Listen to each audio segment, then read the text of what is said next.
이야, 저녁은 맛있게 잡수셨어요? 또 일정을 보니까 정말 빡빡하게 정신없이 아마 많은 것들을 배우셨을 텐데, 오늘 특별히 이 시간 하나님께서 우리들에게 주시는 귀한 마음 품고 돌아가는 우리 모두가 되길 원합니다. 여러분, 사랑합니다. 사랑합니다. 사랑합니다. 사랑합니다.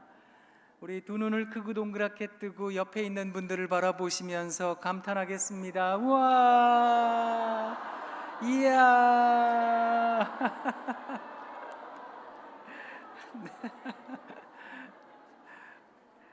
우리 하나님 사랑이십니다.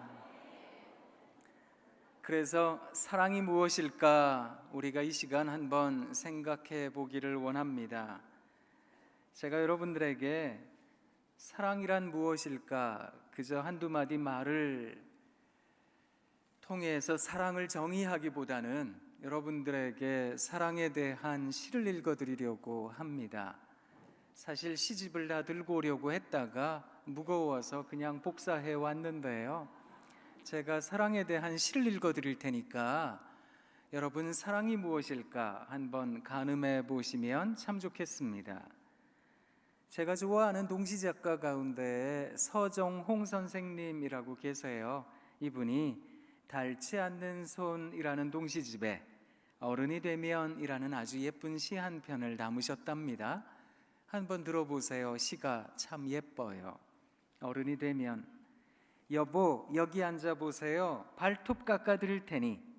아니 맨날 어깨가 아프다면서 무슨 일을 그렇게 많이 해요? 하루 일을 마치고 돌아온 어머니 아버지는 밤 깊어가는 줄도 모르고 서로 발톱을 깎아주고 서로 어깨를 주물러 주십니다. 그 모습 가만히 보고 있으면 나도 빨리 장가 들고 싶습니다. 어른이 되면 어머니 같은 여자 만나 아버지처럼 살고 싶습니다. 시가 참 예쁘죠? 네. 고맙습니다. 한 여자가 한 남자를 만납니다. 또 한 남자가 한 여자를 만납니다. 두 사람이 사랑이라는 것을 합니다. 그러면 아무래도 기대하지 않을까요? 이 사람이랑 사랑하게 되면 알콩달콩 오손도손 장밋빛 핑크빛 내일 이야기하며 살게 될 거야. 그런 염원과 기대, 사랑하는 여러분, 어쩌면 사랑이라는 것은 우리로 하여금 기대하게 하는 것 같습니다. 이 사람이랑 사랑하게 되면 서로 발톱도 깎아주고 어깨도 주물러주게 될 거야. 그런 염원과 기대가 없다면 누가 사랑이라는 걸 하겠습니까? 아니 그 사랑의 결실인 결혼이라는 거 누가 감히 꿈이나 꾸겠습니까? 그러니 아무래도 사랑이라는 것은 이런 염원이다, 바람이다, 그런 생각을 합니다. 그런데 이 자리에 앉아 계신 선생님, 이미 여러분 사랑도 인생도 살아보셨지요? 그래서 이런 시를 읽고 있노라면 혹은 듣고 있노라면 그런 생각 드실 겁니다. 한번 살아보라 그래. 그래서 제가 여러분들에게 두 번째 시를 좀 읽어드릴게요. 두 번째 시의 시인은 조금 살았습니다. 김나영이라는 시인이 있는데 이분이 수작이라는 시집에 이사라는 시를 적었어요. 들어보세요. 이 남자다 싶어서 나 이 남자네 깃들어 살 방 한 칸만 있으면 됐지 싶어서 당신 아내 되어 살았는데 20년 전 나는 당신밖에 없었는데 지금은 나 당신밖에 있네. 표현이 재미있지요? 옛 맹세는 헌 런닝구처럼 발해어져 가고 사랑도 맹세도 뱀 허물처럼 쏙 빠져나간 자리, 내 마음의 공허가 하루에도 수십 번 이삿짐을 쌌다 풀었다 하네. 사람이 가지고 있는 부푼 기대가 여지없이 무너지게 되면 대부분의 사람들은 화를 냅니다. 불화자 쓰더라고요. 내 마음 한켠을 태워버리나 봅니다. 태워진 내 마음 한켠에 뭐가 남게 될까요? 공허감이 남아요. 소외감이 남습디다. 그런 얘기들 하시더라고요. 어쩌면 이쯤 되면 사랑이라는 게 다 지나간 옛날 얘기처럼 들리시지요? 그런데 이 자리에 계신 여러분들께 한번 여쭙겠습니다. 사랑하는 사람들이라면 누구나가 경험하는 경험들이 있을 텐데요.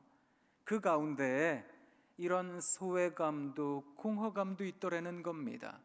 차라리 사랑하지 않았더라면 이런 경험하지 않을 터인데 사랑하니 경험하게 되는 경험이 이런 경험이라면 여러분 이거 사랑의 경험 아닐런지요? 여쭙고 싶은 겁니다. 죄송합니다. 이런 말씀을 드려서 그저 사랑이라는 건 좋은 일만 있는 거야 라고 생각하실 수 있는데 이미 사랑 살아보신 여러분들은 알고 계시잖아요. 그게 전부가 아니라는 거. 그래서 사랑하며 살아가다가 보니 소외감을 경험하더라는 겁니다. 그쯤 되면 사랑이라는 거 다 지나간 옛날 얘기야 이렇게 생각하실 수 있을런지는 모르겠습니다만 저는 여러분들께 여쭙고 싶은 겁니다. 사랑하며 살아가는 사람들이라면 누구나가 이런 경험하는 것 아닐런지요? 그러니 혹 이 자리에 소외감 경험하고 계시는 분 계세요? 사랑에 배신당했다 그런 공허감 느끼는 분 계세요? 그거 사랑입니다.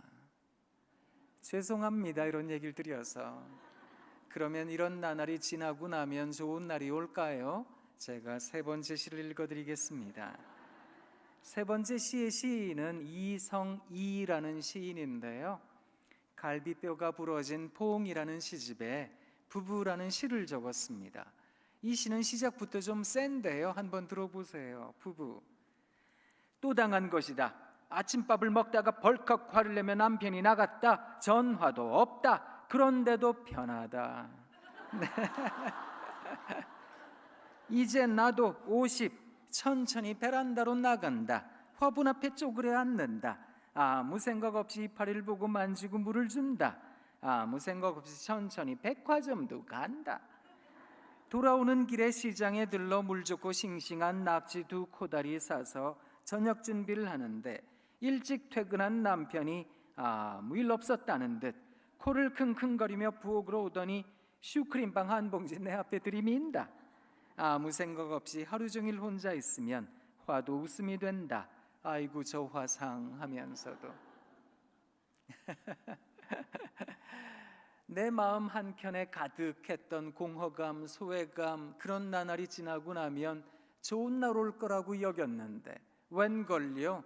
이제는 영 포기하는 지경에 이르게 된 겁니다.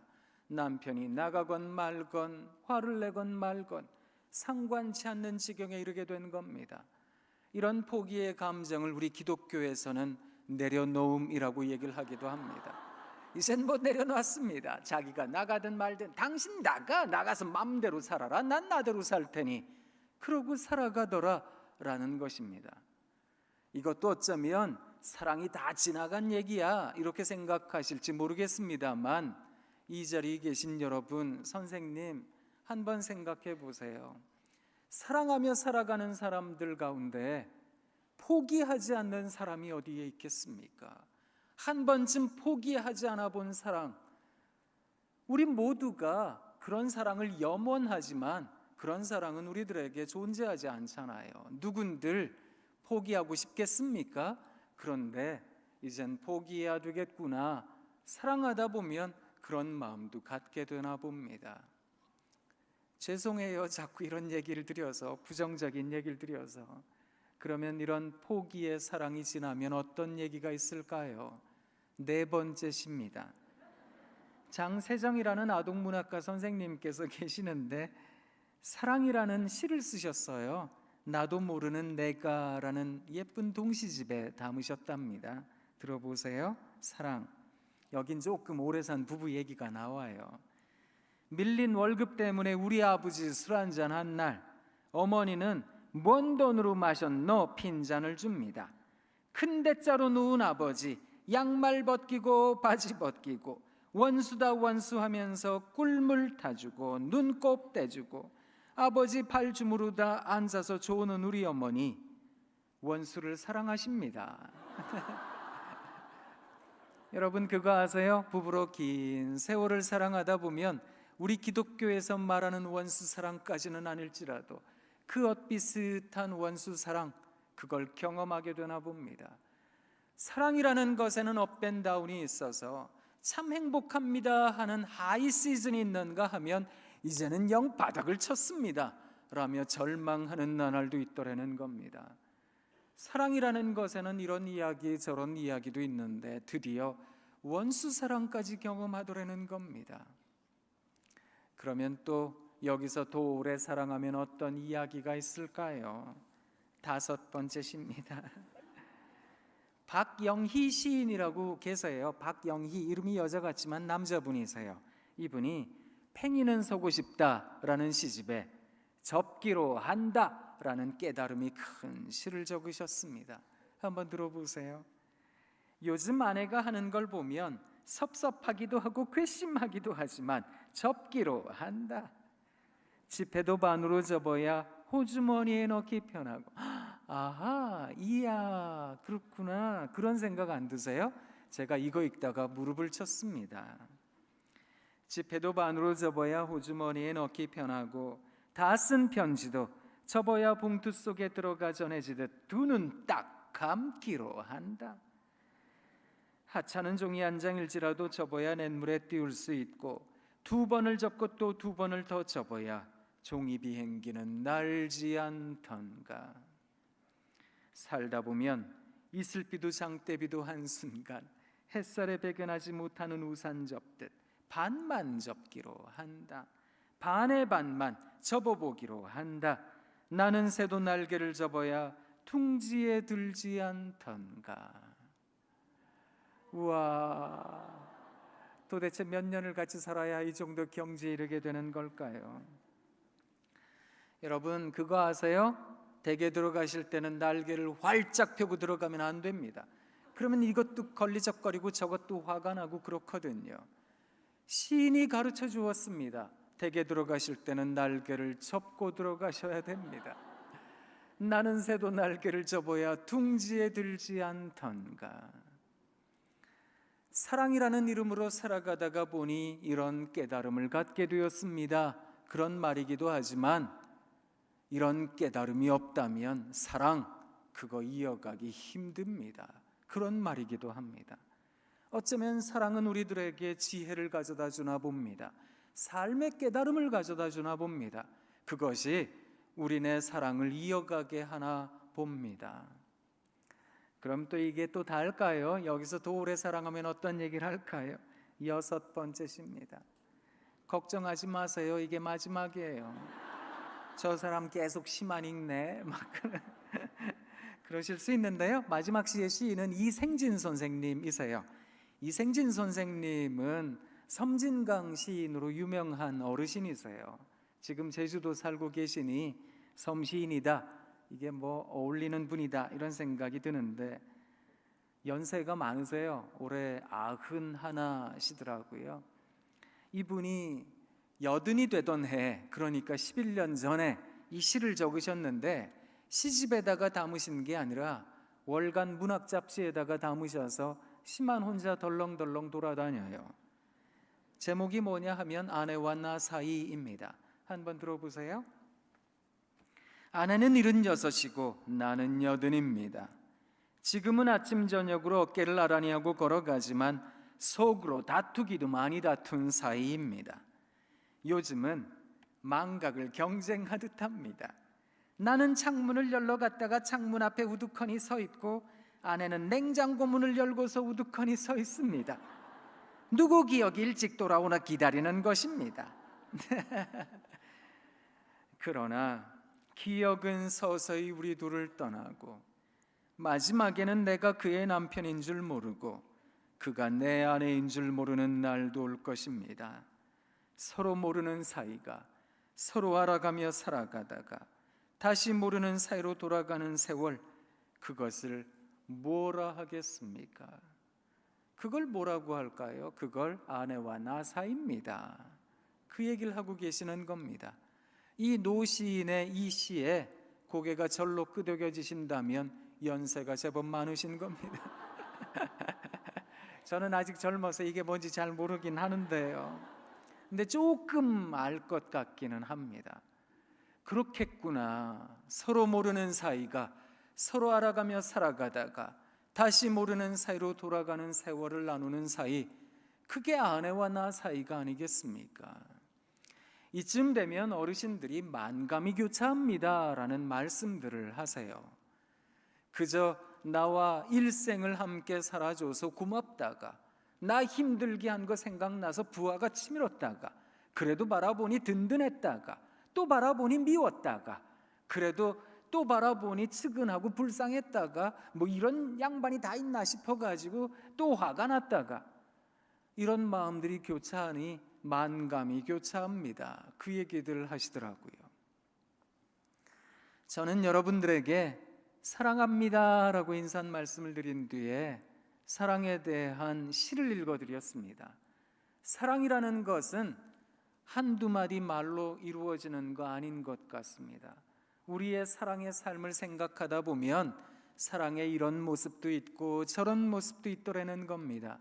그러니 사랑을 살아가려는 분들, 특히 선생님, 여러분의 사랑을 통해 아이들을 가르치고 교육하시려는 선생님, 우리 하나님 사랑이시잖아요. 묵묵하게 그의 사랑을 견디셨던 것처럼 우리도 우리에게 주어진 사랑을 살아야 되겠습니다. 어쩌면 내가 지금 경험하고 있는 사랑이 달 거라고, 이게 전부일 거라고 함부로 속단하듯 정죄하듯 판단하셔서는 안 되겠습니다. 사랑이라는 것에는 여러 가지 이야기가 있으니까, 수많은 이야기들이 있으니까, 내가 지금 경험하는 사랑이 전부는 아닐 테니까, 그러니 또 다른 사랑이 있을 거라고. 그래서 사랑하는 선생님, 지금 내가 경험하는 어쩌면 배신과도 같은, 배반과도 같은 사랑이요, 그것도 지나가는 사랑일 겁니다. 또 다른 사랑이 오게 될 텐데, 그러니 우리들에게 있어야 할 귀중한 마음 하나는 오래 참음입니다. 왜 이 말씀을 여러분들에게 드리는가 하면, 바울 선생님이 고린도로 보내는 첫 번째 편지를 썼어요. 고린도전서 그 13번째 장을 우리 교회에서는, 기독교에서는 사랑장이라고 말을 합니다. 그 13장 4절에서부터 7절 말씀을 보면 이렇게 표현을 합니다. 사랑은 이러하며 이러하며 이러하며 쭉 풀어서 적었어요. 그런데 바울이 사랑은 제일 먼저 뭘 적었는지 아세요? 오래 참고를 적었습니다. 이분도 많이 참았나 봅니다. 많이 견디는 인생이었나 봅니다. 그러니 사랑은 하고 나서 뭘 먼저 적었는가 하면 오래 참고라는 단어를 먼저 적었다는 겁니다. 왜 온유하고 시기하지 않고 이런 단어들을 먼저 적지 않았을까?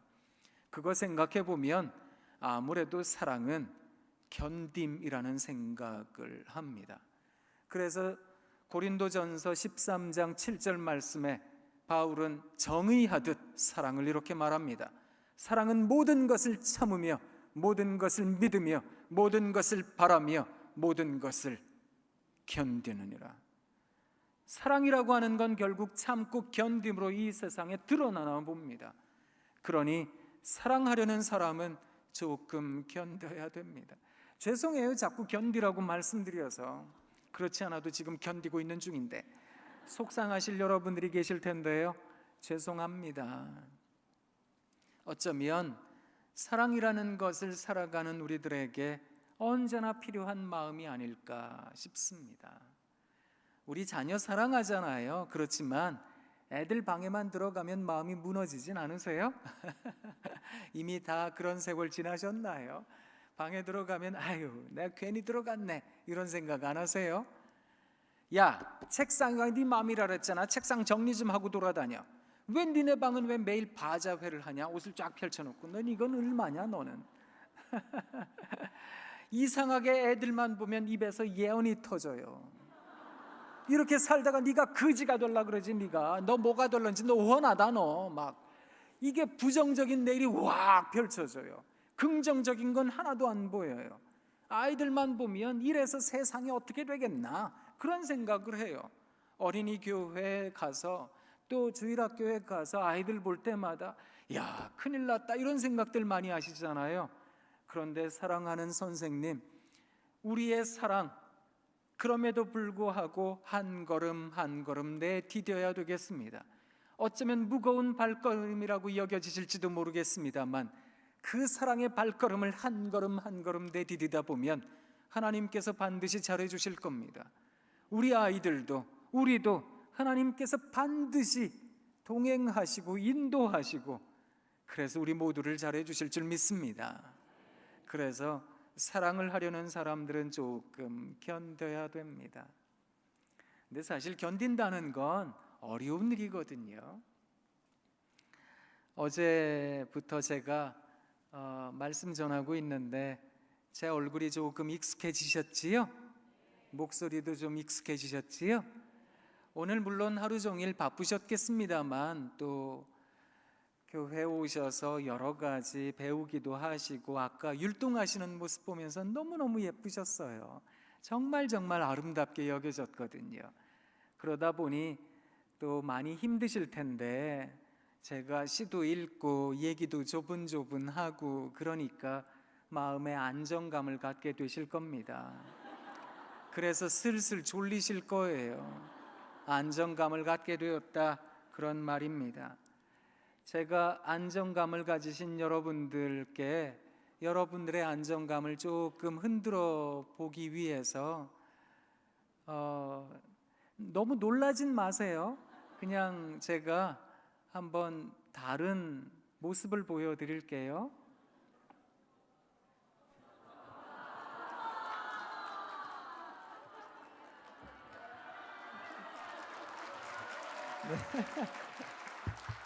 여기서 여기 왔는데 분위기가 달라졌지요? 네. 제가 걸어 내려가도록 하겠습니다. 1분 전까지만 해도 저 사람이 이렇게 걸어 내려올 거라고는 상상도 못 하셨을 겁니다. 네. 아무리 좀 익숙해졌어도 여전히 낯선 사람이 이렇게 가까이에 다가오면 아무래도 마음에 부담감이 생기실 겁니다. 그리고 점점 다가오면 이 부담감은 저항감으로 나타나서 어딜 가까이 다가오느냐고, 네 자리로 돌아가라고, 그런 마음이 드실 거예요. 이게 굉장히 불편한 마음이실 거거든요. 한번 경험해 보시겠습니까?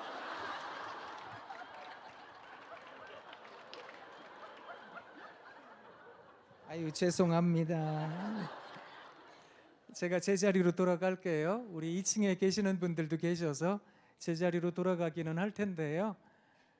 사실 낯선 사람이 가까이에 다가온다는 건 무척이나 부담스러운 일이거든요. 한번 생각해 보세요. 아들이, 딸이 이제 결혼을 한다고 남편 될 사람, 며느리 될 사람, 이제 아내가 될 사람 데리고 왔어요. 그런데 이 사람이 막 이렇게 딱 정신이 하나도 없어요. 결혼시키시겠습니까? 내 아들, 딸의 배우자가 될 사람이라면 안정감이 있어야 된다고 생각하실 겁니다. 이 안정감이라고 하는 것은 어쩌면 안정적인 성품, 안정적인 직장, 안정적인 수입, 이런 거예요. 이런 게 있으면 우리는 안정감을 갖게 됩니다. 사실 왜 이런 마음이 우리들 모두에게 필요한가 하면 우리는 연약한 존재이기 때문에 그렇습니다. 우리는 태생적으로 연약한 존재이거든요. 사람이라는 존재는 시간과 공간의 제약을 받습니다. 어떤 특정한 시간과 공간에, 예를 들어 이 자리, 이 시간, 여러분 이 자리 위치에 계시는데 지금은 편안하게 앉아 계시겠지만 다른 시간, 다른 공간에 일을 알 재간이 없잖아요. 다른 시간, 다른 공간에 위치한 사람들이 부정적인 문자 하나만 보내도 우리는 금방 불안해집니다. 그래서 빨리 집에 가야 되겠다고, 나 빨리 가봐야 되겠다고, 그런 마음이 드는 거거든요. 사람이라는 존재는 한계가 있는 유약한 존재입니다. 그러다 보니 우리가 아무리 강한 사람이 되려고 해도 우리는 연약한 존재임을 부정할 수 없습니다. 그런데 우리에게 있어서 너무나도 당연한 이 연약함이라고 하는 부분이 가져다주는 감정, 불안 말입니다. 이 불안을 우리는 싫어합니다. 그래서 불안한 거요, 빨리 해결해 버리고 싶습니다. 그렇기 때문에 인내한다, 오래 참는다 라고 하는 건 우리 모두를 굉장히 불안하게 만듭니다. 언제쯤 좋은 날 오는 거야? 언제쯤 내 아이들은, 우리 주일학교 아이들은, 어린이 교회 아이들은 언제쯤 변화가 되는 거야? 이런 생각을 하면 내 앞날이 그렇게 긍정적으로 보이지 않습니다. 어쩌면 우리 마음 가운데 깊은 어둠이, 그림자 같은 어둠이 드리워지는지도 모르겠습니다. 그런데 이 우리들의 불안을 사랑하는 선생님 조금 견디실 수 있으셔야 됩니다. 그것을 인내한다, 오래 참는다라고 말을 하는 겁니다. 이 견딤을 가지고 있는 사람들은 어제도 말씀드렸지만 우리들의 두 눈에 보이는 게 있거든요. 그건 십자가의 은혜입니다. 십자가 내가 처음 볼 때에 나의 마음의 큰 고통 사라져. 오늘 믿고서 내 눈, 와, 참 내 기쁨 영원하도다. 그리스도 십자가의 은혜가 눈에 들어옵니다. 이 세상은, 많은 사람들은 나의 문제에 집중하고 있을 때 나는 나의 문제보다 그리스도 예수께 내 모든 감각을 집중합니다. 그때 우리들의 마음에 찾아오는 이 평안을 누가 알 수 있겠습니까? 어제 이것을 여러분들에게 믿음입니다 라고 말씀을 드렸습니다. 신앙이 바로 그런 겁니다 라고 말씀을 드렸습니다. 이 신앙을 가지고 있는 사람들은 오래 견딤의 현장을, 어쩌면 이 지긋지긋하고 이 없애버리고 싶고 제발 좀 회피하고 싶은 이 삶의 현장을, 내 자리를 묵묵히 지킬 줄 압니다. 왜요? 내 문제가 내 기도 제목이 되었거든요. 내 삶의 아픔이 하나님에 대한 찬양이 되었습니다. 내 고통이, 내 심려가, 내 근심이 하나님에 대한 나의 믿음의 고백이 되었습니다. 그래서 나의 현장을 나는 지킬 줄 아는 겁니다. 근데 사실 우리가 믿음에서 조금만 흔들려 버리도 어떤 생각이 드는지 아세요? 큰일 났다, 이런 생각이 들면 우리는 빨리 상황을 정리하려고 합니다. 빨리 이 불안에서 벗어나서 안정감을 찾아야 되겠다, 이런 생각을 하게 되어 있습니다. 그런데 이 안정감을 찾자고 하는 행동은 우리가 만나는 아이들이요, 어쩌면 다음 세대를 지켜가야 할 영유아 유치부, 또 유년부, 초등부 아이들이요, 이 아이들에게는 안정감 대신 불안을 가중시키는 개념으로 나타난다는 겁니다. 그래서 선생님, 아이들에게 다가가실 때에는 여러분들의 불안을 해소하기 위해 이게 옳은 거야, 이게 바른 거야, 그게 틀렸다는 게 아닙니다. 그것만 말하셔서는 안 됩니다.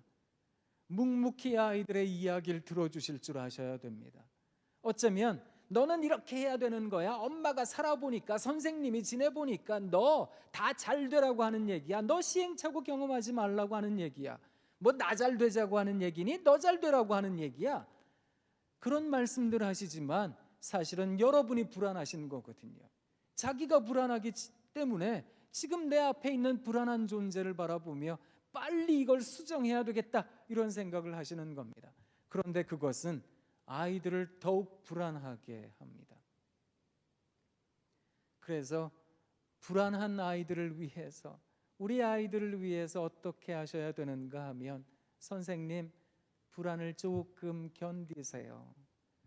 너 이렇게 하는 거야, 자꾸만 그런 얘기를 하시면 그것은 삶의 이야기가 아니라 지적이 되어집니다. 지적하는 건 들릴까요? 안 들릴까요? 안 들린다고요. 잔소리로 듣기 때문에 그렇거든요. 그러니 그런 잔소리를 자꾸 한다는 건 아이들과 여러분의 간격을 자꾸만 멀게 하는 겁니다. 그러니 이 간격을 가까이 하려면 우리는 어떤 자세를 가져야 되는가 하면, 여러분 불안하시잖아요? 그 불안을 해소하려는 내 마음을 자꾸 부여잡으셔야 됩니다. 그 부여잡는 게 뭔가 하면 아이들에게 요 얘기 꼭 해줘야 될 텐데, 요 얘기가 꼭 얘 귀에 들려야 될 텐데, 요 말을 얘가 꼭 들어야 될 텐데, 그런 마음이 드신다면 허벅지를 꼬집으세요. 그래도 또 얘기하고 싶다면 혀를 깨무세요. 그래도 또 얘기하고 싶으시다면 혀 깨물고 그냥 죽으세요. 제가 왜 이렇게 극단적으로 말씀드리는지 아세요? 불안한 사람을 위한 위로는 불안에 있습니다. 그걸 말씀드리려고요. 한번 생각해 보세요. 오래간만에 동창회를 갔어요. 진짜 수십 년 만에 갔어요. 근데 예전에 학교 다닐 때 나 같은 사람도 걱정했던 애가 있어요. 쟤는 앞으로 어떻게 살까? 그런데 걔가 세상에 하늘을 날아다니고 있는 듯합니다. 막 엄청나게 잘 됐어요. 막 굉장히 잘 됐어요. 위로가 되시든지요. 이런 친구는 별로 위로가 안 된다고요. 누가 위로가 되는지 아세요? 내가 겪고 있는 문제 같이 겪는 애들이요. 이런 애들이 위로가 된다고요. 우리 집에 재수할 때 재수하는 친구, 그 아들을 둔 친구, 딸 둔 친구가 위로가 된다니까요. 나 아플 때 나랑 비슷하게 아픈 애들이 위로가 된다니까요. 위로라는 말이 뭔지 아세요? 심리학적으로 위로라는 말은, 이걸 쉽게 표현하면 나만 죽는 거 아니네? 이겁니다. 나만 당하는 거 아니네? 이게 위로가 된다니까요. 그래서 이 세상을 조성하신 우리 하나님께서 이 땅에 오신 겁니다. 그리고 십자가의 고통을 당하신 겁니다. 왜요? 우리에게 위로가 되려고요. 이 위로가 되기 위해서 하나님께서는 십자가 위에서 자신의 사랑을, 우리에 대한 자신의 사랑을 단번에 확증하셨다고요. 그래서 이사야 선지자는 그가 징계를 받음으로 우리가 나음을 얻었다고, 그가 채찍에 맞음으로 우리가 구원을 얻게 되었다고 표현을 하는 겁니다. 그래서 어쩌면 이 세상은 그런 방식으로 누군가에게 위로가 전해지는 것은 아닐까. 그렇다면 선생님, 아이들을 바라보실 때 어떤 마음을 가지셔야 되는가는 분명한 겁니다. 우리 하나님께서는 그 자리, 본래 그 자리를 마다하셨다고요. 빌립보서 2장 5절 이하에는 그것을 일컬어 뭐라고 말씀하셨는지 아세요? 그는 자신을 비웠다고, 종의 형체를 가졌다고, 그리고 우리를 위해서 십자가를 지셨다고. 그의 자리를 내려오셨다라고 하는 것을 다르게는, 조금 어렵게는 초월이라는 말로 표현하기도 하고, 철학적으로는 해체라는 말로도 표현을 합니다. 여러분, 우리는 과연 우리가 가지고 있는 프레임, 내가 가지고 있는 생각, 신념, 내가 가지고 있는 사고, 이걸 나는 건너뛸 수 있을까? 이걸 뛰어넘을 수 있을까? 내가 가진 생각을 한번 해체할 수 있는 것일까? 이걸 내려놓을 수 있을까? 여러분 한번 생각해 보세요. 이건 굉장히 어려운 일이거든요. 그런데 그것을 우리 하나님께서 해내셨습니다. 우리가 믿는 하나님께서 그런 하나님이시라면 우리도 그리 살아야 되는 것 아니겠습니까? 물론 이것이 어려운 일이지만 이것에 한번 도전하며 살아야 되는 것은 아닐까, 그런 생각을 해봅니다. 선생님 한번 이렇게 해보세요. 이렇게 해서 한번 이렇게 흔들어 보세요. 자, 그 팔꿈치에 누가 닿습니까? 네. 아무도 안 닿아요? 그러면 굉장히 편안하실 거예요. 누가 닿으세요? 그러면 좀 불편하실 텐데요. 옆에 있는 분이 친한 분이면 괜찮아요. 그런데 처음 보는 분이 닿아요. 그러면 불편하다고요. 그래서 이 심리학자들은 요만큼의 공간을 안정감을 느끼는 인간의 최소 공간이라고 말을 합니다. 이게 최소 공간이에요. 안정감을 느끼는. 요 사이에 누가 들어오면 나는 굉장히 불편해지는 겁니다. 그래서 요 공간이 확보가 되는 대중교통, 예를 들어서 버스나 기차를 타면 일반 그 특실, 우등실 뭐 이렇게 얘기를 하죠. 비행기를 타면 비즈니스, 뭐 퍼스트 클래스 뭐 이런 얘기를 합니다. 요 공간에 확보가 안 돼요. 여기 자꾸 누가 닿아요. 그러면 버스나 기차는 일반실, 비행기를 타면 이코노미 그러잖아요. 이게 자꾸 누가 닿는 게 불편한 거거든요. 우리는 이 공간을 확보하려는 경향이 있습니다. 이걸 말하는 게 뭘 말하는 건지 아세요? 환대, 누군가를 환대한다는 것에 한계가 있다는 겁니다. 조금 어려운 얘기긴 한데요. 여러분, 누군가를 환대하실 수 있으세요? 한번 생각해 보세요. 나한테 진짜 친한 친구가 있었는데 이 친구가 외국으로 이민을 갔답니다. 그리고 10여 년 만에 고국이라고 제일 친한 친구라고 온대요. 그러면 여러분 댁에서 이 친구를 며칠 동안 재워주실 수 있으세요? 한 일주일은 괜찮으세요?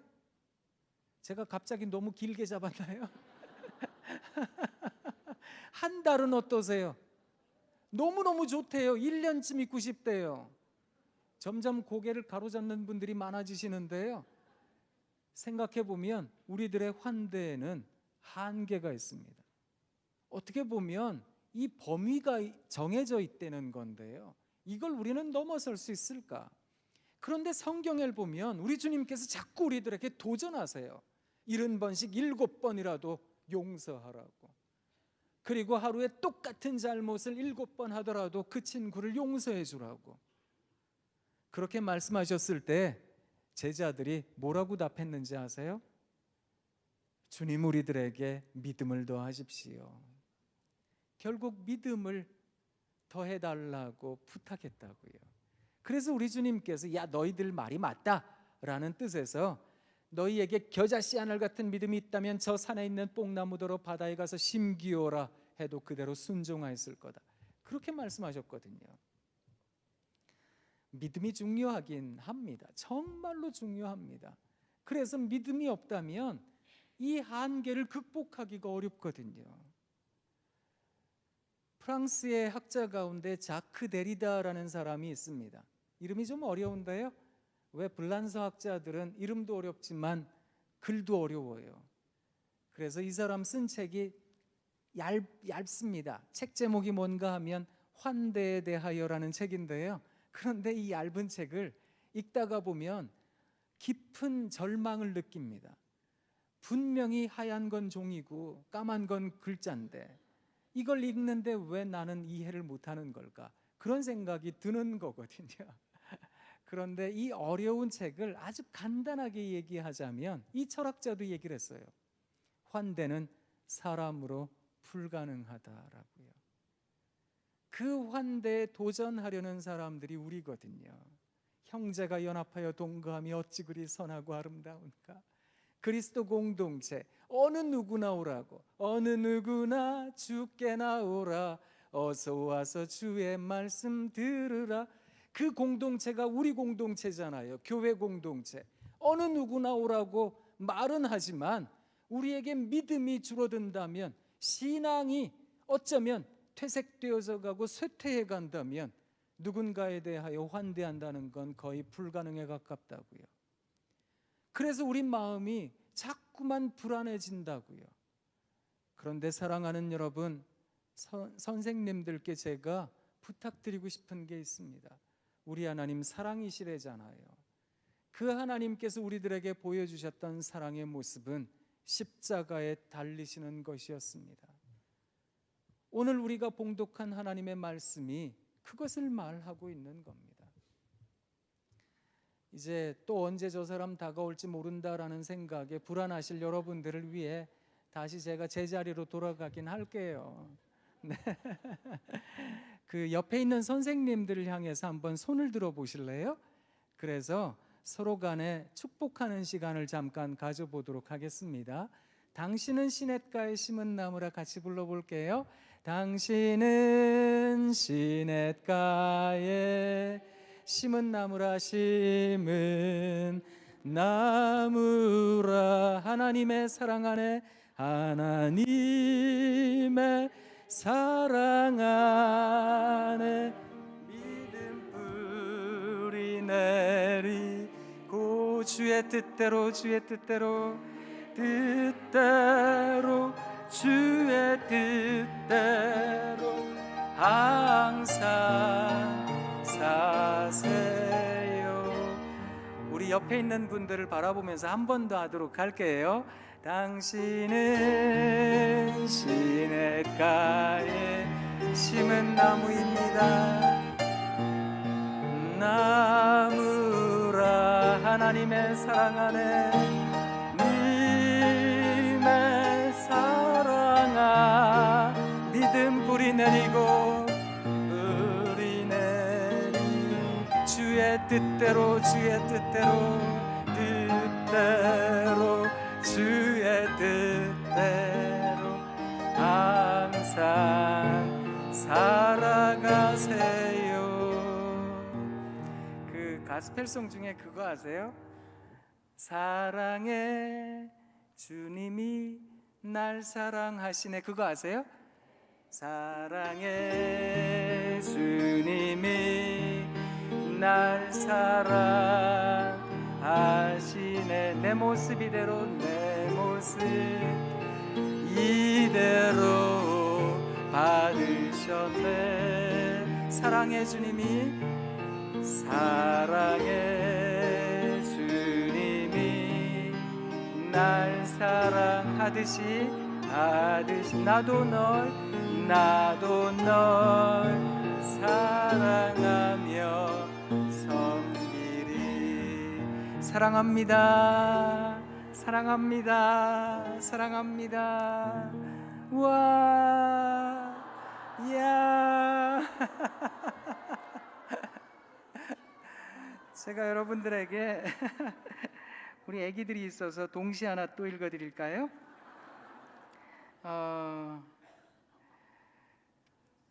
아까 왜 서정홍 선생님 시 하나 읽어드렸잖아요. 이분이 동무생각이라는 시도 적으셨어요. 들어보세요.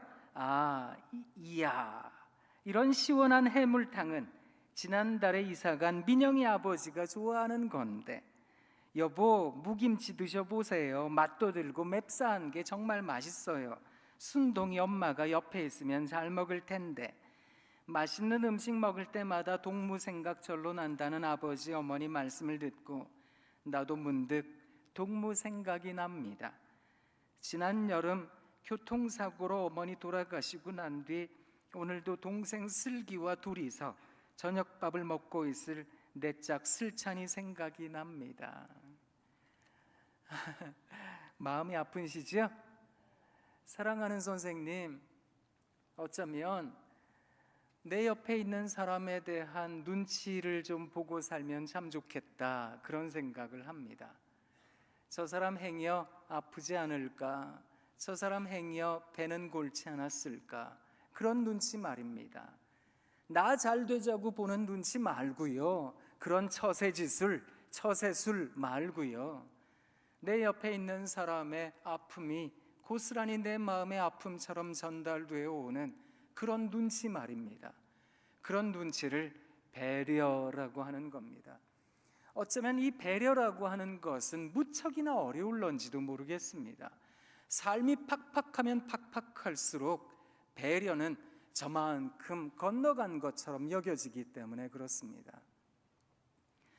바울과 실라가 마케도니아 지방으로 전도 여행을 갔습니다. 전도 여행 가서 만난 첫 번째 도시가 빌립보라는 도시였어요.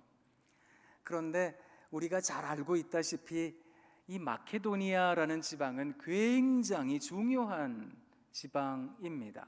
왜냐하면 세계사적으로 이 마케도니아는 세계적인 문명 하나를 만들었거든요. 그것을 헬라 문명, 헬레니즘 문명이라고 말을 합니다. 알렉산더 대왕에 의해서 헬라 제국은 만들어졌습니다. 그게 마케도니아였습니다. 이 마케도니아는 헬라어를 가지고 있었는데요, 이 대단한 언어 덕에 철학, 예술, 과학, 문학, 연기, 연극, 수많은 분야에 엄청난 발전을 이뤄냈습니다. 이 대단한 문명이 영원할 것 같았지만 이탈리아 반도에서 출현했던 로마 제국에 의해 이 마케도니아는 무너졌습니다. 하지만 식민지 국가였지만 로마 제국은 이 식민지 국가였던 마케도니아 사람들을 인정해 줬습니다. 왜냐하면 너무나도 지식이 뛰어났기 때문에, 문명이 너무나도 화려했기 때문에. 우리가 잘 알고 있는 소크라테스, 플라톤, 아리스토텔레스 다 마케도니아 헬라 문명의 사람들입니다. 그러다 보니까 이 로마 제국은 상대적인 어떤 열등감이 있었어요. 그래서 마케도니아 지방에 있던 사람들에게 대하여 이탈리아 반도의 형제들이다, 우리 형제다, 그래서 로마 시민권을 그냥 나눠주었던 곳이었습니다. 그곳에 가서 만났던 첫 번째 도시 빌립보, 그리고 나중에 데살로니가도 가게 되는데요, 빌립보, 데살로니가는 마케도니아의 굉장히 큰 도시들이었습니다. 사실 로마 제국을 일으키는데 혁혁한 공을 세웠던 장군들, 이들이 은퇴하게 되면 어디 가서 살고 싶어 했는지 아세요? 빌립보, 데살로니가 이런 데 가서 살고 싶어 했습니다. 왜냐하면 물론 이탈리아 반도도 지중해 연안에 있어서 온화한 기후를 가지고 있긴 했지만 마케도니아 지방에 있었던 그 빌립보나 데살로니가는 에게해 연안에 있었거든요. 그러니까 훨씬 더 기온이 온화했던 겁니다. 그래서 그곳에 가서 살고 싶어 해서 많은 사람들이 거기 살게 되었는데, 힘 있는 사람들이 거기 살다 보니까 도로가 나고요, 상업이 발전하게 되고, 돈이 모이게 되니까 금융이 발전하게 되고, 문화가 발전하게 된 겁니다. 잘 사는 도시였습니다, 빌립보가요. 그런데 이 빌립보에 가서 바울과 실라가 전도 여행을 갔다가 누구를 만났는지 아세요? 귀신 들려서 점치던 여종을 만났습니다. 불쌍해서 고쳐주었는데 여종의 주인들이 자기들의 이문이 끊긴 걸 알자 바울과 실라를 매질을 했습니다. 그리고 감옥에다가 가두었습니다. 하지만 빌립보 감옥에서 바울과 실라는 전심으로 찬송하고 기도했거든요. 그랬더니 세상에 옥문이 활짝 열렸어요. 뒤늦게 그 사실을 알게 된 간수가 죄수들이 다 도망갔겠다 싶으니까, 뒷감당이 안 된다 싶으니까 칼을 빼들고 자교를 하려고 했습니다. 그때 바울과 실라가 옥 안에 있다가 크게 소리를 쳤습니다. 우리가 다 여기 있으니까 당신 몸 함부로 해하지 마십시오. 간수가 얼마나 감사했던지 그 길로 바울과 실라 선생님을 모시고 자기 집으로 갔습니다. 맞은 데를 씻어주고 음식을 공개하고 물어본 겁니다. 어떻게 해야 구원을 얻겠습니까?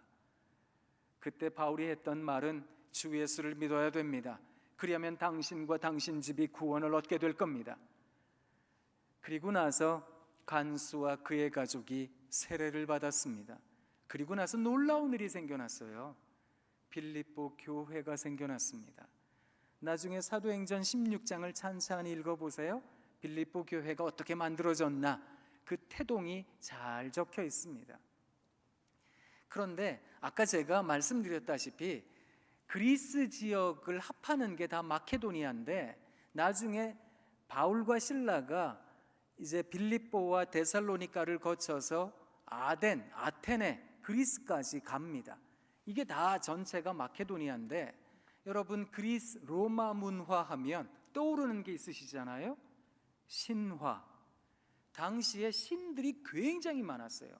아테네에 간 바울 일행이 거기에서 신전들 여러 개를 봤는데 그 중에 알지 못하는 신에게 분향단을 보았습니다.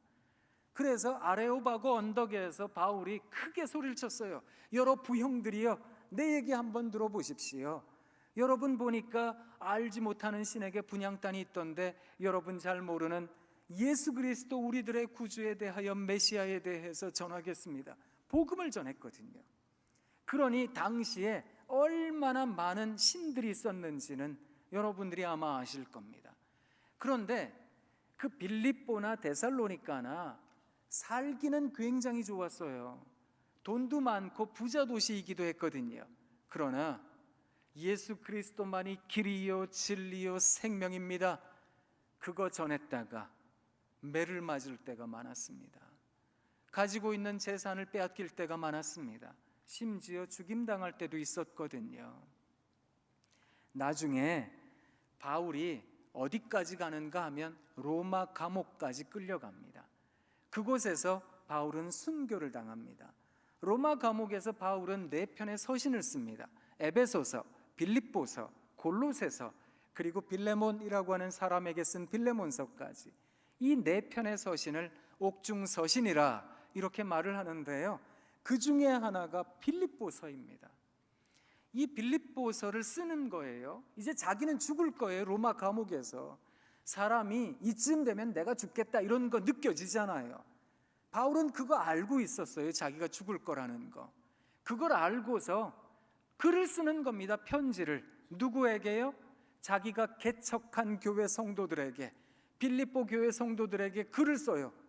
거기에다가 뭐라고 적었는지 아세요? 유독 기쁨이라는 단어를 많이 적었습니다. 여러분은 나의 기쁨입니다. 나는 여러분 생각할 때마다 기쁩니다. 그래서 빌립보서 4장 4절에서부터 7절, 어쩌면 요절이라고 하는 말씀이잖아요. 그 말씀도 말을 합니다. 주 안에서 항상 기뻐하라. 내가 다시 말하노니 기뻐하라. 너희 관용을 모든 사람들이 알게 하라. 주께서 가까우시니라. 아무것도 염려하지 말고 다만 모든 일에 기도와 간구로 너희 구할 것을 감사함으로 하나님께 아뢰라. 그리하면 모든 지각에 뛰어나신 하나님의 평강이 그리스도 예수 안에서 너희 마음과 생각을 지키시리라. 사랑하는 선생님, 기쁨이라는 단어에 대해서 오해하지 마세요. 우리는 흔히 기쁨이라는 단어를 어떻게 생각하는가 하면 어떤 상황, 그것도 내가 좋아하는 상황, 내가 즐기는 상황, 그런 여건, 그게 있을 때 반응으로서 느껴지는 인간 정서라고 생각하실 때가 많으실 겁니다. 그런데 성경이 말하는 기쁨이 무엇인지 아세요? 성경이 말하는 기쁨은 신앙의 고백입니다.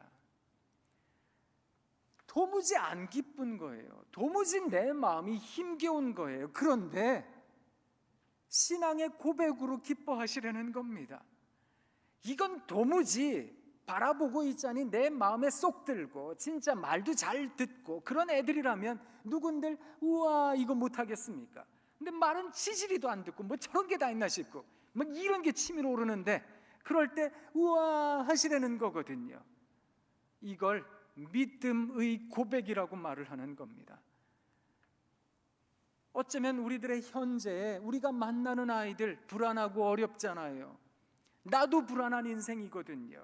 그러니까 불안한 나 자신을 용납하기가 어려우니까, 또 우리 아이들도 용납하기가 어려우니까 불안하지 않으려고 우리는 이런 얘기도 하고 저런 얘기도 한다고요. 그런데 그 불안을 삼키시라고요. 사랑이라는 것은 그런 거니까, 사랑이라는 것은 어쩌면 그런 거니까. 그러니 사랑하는 선생님, 아이들을 사랑하실 때마다, 힘겨우실 때마다 왜 없으시겠어요? 아이들 만나고 교육하다 보면 본전 생각나는 게 인지상정이라 사람 마음이 그런 건데요. 내가 얘네들한테 쏟아부은 짜장면이 몇 그릇인데, 사준 피자가 몇 판인데, 얼마나 많이 정성을 들였는데 얘네들이 나한테 이럴 수가 있느냐고 그런 마음 드실 거예요. 그런데 그때 그런 마음을 잠깐 내려놓으시고요, 우와 하시라고요, 이야 하시라고요. 마음속에 그러면 막 의심도 드실 거예요. 내가 우와 하면 진짜 지가 잘나서 그런 줄 아는 거 아닐까, 이런 생각도 드실 거라고요. 그런데 우와 믿음의 고백을 하시라고요. 그래서 이야 하고 감탄하는 것은 우리 신앙의 리트머스 시험지입니다.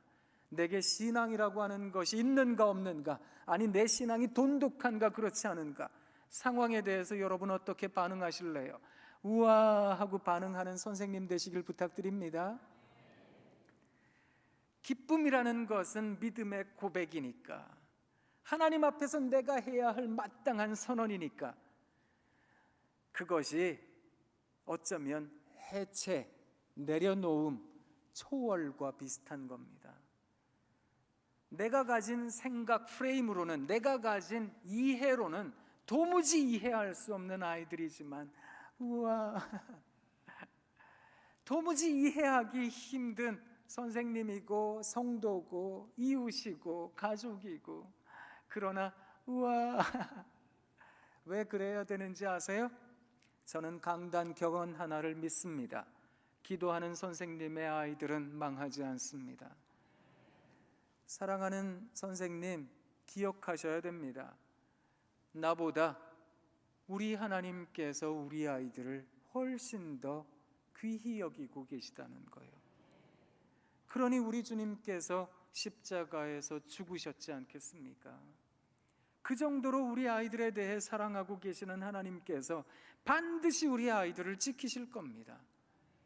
그러니 우리 아이들에 대하여 그 믿음의 눈으로 바라보는 선생님은, 10년 뒤, 20년 뒤를 믿음의 눈으로 바라보는 선생님은 우리 아이들의 모자란 현재를 바라보면서도 우와, 이야, 우리 옆에 계신 선생님들을 향해서, 3분 이상을 향해서 또 감탄해 보도록 하겠습니다. 우와, 이야, 우와.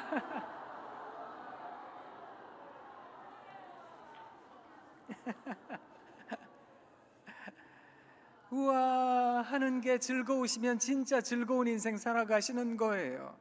그런데 우와 하는데 눈물 나실 수 있으실 거예요. 우와 하는데 주님 이거 누가 알아요? 가슴 치는 분들도 계실 거예요. 그런데 그것을 일컬어 믿음입니다. 이 믿음은 자기를 해체하는 거거든요. 그래서 자기를 내려놓는, 그렇기 때문에 나는 지금 내 상황에 따른 반응으로 살아가는 인생이 아닌 겁니다. 그건 세상 사람 모두가 하는 거니까. 나는 세상의 상황에 상관없이 하나님을 고백할 줄 압니다. 그래서 우리 아이들을 만나고 교육하는 겁니다. 그래서 1년, 10년, 20년 교사를 하면서 하나님 앞에 언제나 나 자신을 내려놓습니다. 하나님, 오늘도 저를 부인합니다.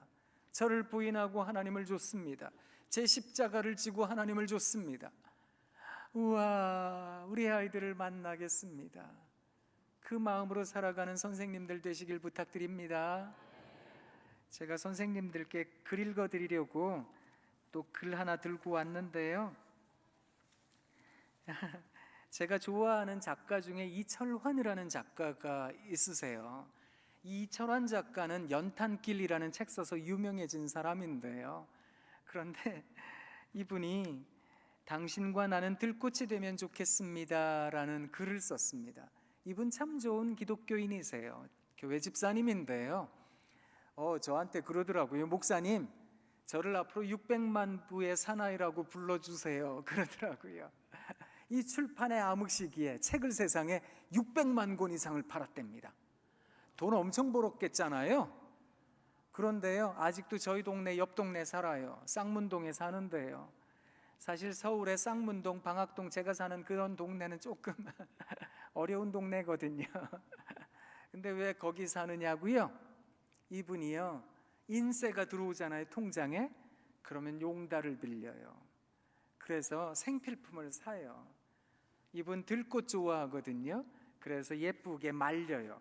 코팅을 예쁘게 해가지고 거기에다가 씁니다. 뭐라고 쓰는지 아세요? 산타는 12월 달에만 일하는 거 아니에요. 산타는 6월 달에도 일해요. 이런 거 적어요. 그래가지고 쌍문동, 방학동, 내동, 안방학동이라고 있거든요. 우이동 이런 데 다니면서 어려운 집에 쌀도 던져놓고 오고, 옷도 던져놓고 오고, 연탄도 던져놓고 오고 그래요. 연탄도 집어 던지는 거 아니고요. 그 앞에다가 막 100장씩 쌓아놓고 오고 그래요. 되게 좋은 사람인데요. 이 사람이 당신과 나는 들꽃이 되면 좋겠습니다 라는 글을 적었습니다. 들어보세요. 혹시 선생님 김밥 좋아하세요? 저도 좋아하는데요. 이분이 이렇게 말을 합니다. 그런데 말이죠, 김밥 속이 화려해지면 화려해질수록 김밥은 빨리 상해버린다 라고 합니다. 신기하게도 사람 사는 것이 꼭 김밥 속 같습니다. 삶이 화려해질수록 그 사람의 영혼도 빨리 상해버리니까요. 화려해지고 높은 곳에 오를수록 사람들은 낮아질까봐, 초라해질까봐 늘 불안해하니까요. 당신과 나는 항상 최고가 되겠다고 생각하지 않으면 좋겠습니다. 모든 사람들에게 박수만 받겠다고 생각하지도 말고요. 꿈이 너무 많은 사람은 행복해질 수 없으니까요. 불 하나를 켜면 별 하나가 멀어지니까요. 우와, 이 표현 되게 좋지요? 불 하나를 켜면 별 하나가 멀어진답니다. 이런 건 좀 외우고 다녀야 사람이 좀 깊어 보이는데요. 꿈 때문에 당신이 너무 아파하지 않으면 좋겠습니다. 당신을 위해 나도 조용히 불을 끄겠습니다. 당신과 나는 들꽃 같은 사람 되면 좋겠습니다. 꽃을 피워야만 사랑받는 장미도 되지 말고, 언제 꺾일지 몰라 불안해는 백합도 되지 말고, 있는 듯 없는 듯 소리 없이 피고 지는 들꽃 같은 사람 되면 좋겠습니다. 불어오는 바람에도 아름답게 흔들릴 줄 아는 들꽃, 아무 곳에서나 피어나지만 아무렇게나 살아가지 않는 그런 들꽃 말입니다. 당신은 어떤 꽃이 되고 싶으신지요? 당신 가슴 속 아리아리가 아름다운 꽃이 될 거라 믿겠습니다. 당신과 나, 강물보다 짧은 인생길 걸어가고 있습니다. 눈빛 뿌리는 날에도 당신 부디 따스운 밥처럼 살아가면 좋겠습니다. 사랑하는 당신, 나 당신 곁에 늘 머물겠습니다. 가슴으로, 눈빛으로, 소리 없이 환하게. 좋지요? 들꽃은 아무 곳에서나 피어나지만 아무렇게나 살아가지는 않습니다. 그저 내 꽃대에 어울리는 꽃을 피움으로 내 할 일 다 했습니다. 그러면 하나님께서 야, 너 착하고 충성된 거야, 그렇게 말씀해 주실 거라는 걸 알고 있으니까. 그래서 어쩌면 남들처럼 5달란트 받은 게 아니고요, 어떤 사람들처럼 2달란트 받은 게 아니고요, 나는 그저 100데나리온, 아니 5데나리온 받은 아무것도 아닌 인생이긴 하지만 그래도 내 삶의 들꽃처럼 우리 아이들에게 씨를 뿌리는 마음으로 만나고, 걸음 주는 마음으로 우아하고, 그리고 내 삶에 무거운 일들이 있을 때마다 거기에 내 마음 절망 느끼는 것이 아니라 하나님 나한테 기도 제목 주신 거야, 하나님이 잘해 주실 거야, 그 마음으로 살아가는 그런 들꽃 같은 선생님들 다 되시면 좋겠습니다. 제가 참 좋아하는 시인이 있는데요, 윤동주 선생님입니다. 윤동주 선생님은 27이라는 젊은 나이에 세상 떠나셨잖아요. 일본 후쿠오카 감옥에 갇혀서 마루타 실험당해서 죽임당했다라고 알려져 있는 시인입니다. 윤동주 시문학의 화두 하나를 꼽으라면 저는 주저함 없이 부끄러움이라는 단어를 꼽을 겁니다. 왜냐하면 이분 진짜로 부끄러워하셨던 분이거든요. 어떤 부끄러움이었는지 아세요? 당시만 해도 왜 그런 거 있잖아요. 아들 이런 게 있으니까 아들로서 어머니 봉양해야 되는데 북간도에 계시는 어머니 봉양 못했다는 부끄러움이 있습니다. 그리고 조선 사람인데, 한국 사람인데 독립을 위해 조금 더 외치고 조금 더 일하지 못했다는 부끄러움이 있었습니다. 이분 기독교인이었습니다. 주님 뜻대로 조금 더 살지 못했다는 부끄러움이 있었습니다. 그래서 이분의 시를 보면 부끄러움이라는 마음이 여실히 느껴지는 거예요. 이분 돌아가신 뒤에 유고 시집 하나가 나왔지요. 하늘과 바람과 별과 시. 그 유고 시집에 우리나라 사람들에 의해서 제일 많이 읽혀지는 시는 아무래도 서시입니다. 하늘을 우러러 한 점 부끄럼 없기를 잎새이는 바람에도 나는 괴로워했다. 별을 노래하는 마음으로 모든 죽어가는 것들을 사랑해야지. 그리고 나한테 주어진 길을 걸어가야겠다. 오늘 밤에도 별이 바람에 스치운다. 어쩌면 우리들의 상황은 오늘 밤에도 내가 가진 이상, 내가 가지고 있는 어떤 마음, 이게 인생의 세파 속에 흔들릴지도 모르겠습니다.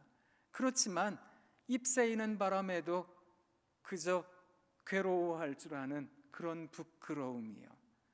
그런 부끄러움을 가진 선생님들이라면 아이들 만날 때마다 나 같은 죄인이 무엇인데, 나 같은 사람이 무엇인데, 그런 마음으로 늘 회개하는 심정을 가진 선생님은 우아합니다. 이야 하고 세상을 살 줄 압니다. 모든 것이 당연하다 느끼는 것이 아니라 내가 다 했으니까, 내가 이만큼까지 했으니까 라고 여기는 것이 아니라 하나님의 은혜를 생각하는 사람들마다, 십자가의 은혜를 생각하는 사람들마다 우와 주님 고맙습니다. 저는 뭐 별로 한 게 없는데, 종이 해야 될 일을 했을 뿐인데 하나님이 하셨는데 우와 고맙습니다. 그것이 우리 선생님들의 고백이면 참 좋겠습니다. 선생님, 그래서 이번 주일부터요, 아이들 만나실 때마다 우와 해주세요. 이야 해주세요. 그런 믿음의 고백으로 여러분 댁에 가셔서도 하셔야 됩니다. 이제 모임 다 끝나고 댁에 가시면 막 애들이 싸우고 난리가 나고 막 어디 갔다 왔느냐고 소리 지르고 그래도 어떻게 하시라고요? 우와 엄마 무슨 약 먹었어? 당신 왜 그래? 제정신 아니지? 이런 얘기 들어도 우와 그 마음으로 세상 승리하는 선생님들 되시길 부탁드립니다. 하나님께서 여러분 잘해주실 거예요. 반드시 잘해주실 줄 믿습니다. 그래서 사실 여러분 어제 늦게 끝내드려서, 물론 제 시간에 끝나긴 했어요, 10시에. 근데 10시 넘어서 댁에 가시는 것 같아서 제가 너무 죄송했거든요. 조금 일찍 끝내드릴게요. 여러분 사랑합니다. 사랑합니다. 사랑합니다. 사랑합니다. 제가 기도하고 축도하도록 하겠습니다. 하나님 참 고맙습니다. 이 세상 살아가다가 보니 너무 힘겹고 어려워서 하나님 살기 어려워요 할 때도 많은 인생입니다. 이걸 도대체 누구한테 얘기할 수 있을까요? 마음이 어두워질 때도 많은 인생입니다. 그런데 하나님, 우리 선생님들 지켜주세요. 그래서 어렵고 힘들 때마다 우리 선생님들이 우와 이야 하고 살아갈 때 하나님께서 마음 가운데 위로해 주시기 원합니다. 그래서 아이들 또 사랑하고 또 만나고 또 견디고 또 인내하고 또 사랑하고 또 만나는 우리 선생님들 되게 해주세요. 한 분 한 분 댁으로 돌아가실 때 안전으로 지켜주시고 험한 세파 속에 우리 선생님들 별처럼 빛나는 한 분 한 분 되도록 은혜 베풀어 주옵소서. 예수님의 이름으로 기도하오며 이야 하나님 고맙습니다. 그렇게 믿음을 고백하기로 작정한 사랑하는 모든 선생님들 위해, 이 자리에 계신 모든 성도들 위해, 한 분 한 분 위해 우리 주 예수 그리스도의 은혜와 아버지 하나님의 다함 없으신 사랑하심과 성령님의 교제하심의 은혜가 이제와 영원히 함께 하시기를 간절히 축원하옵나이다. 아멘.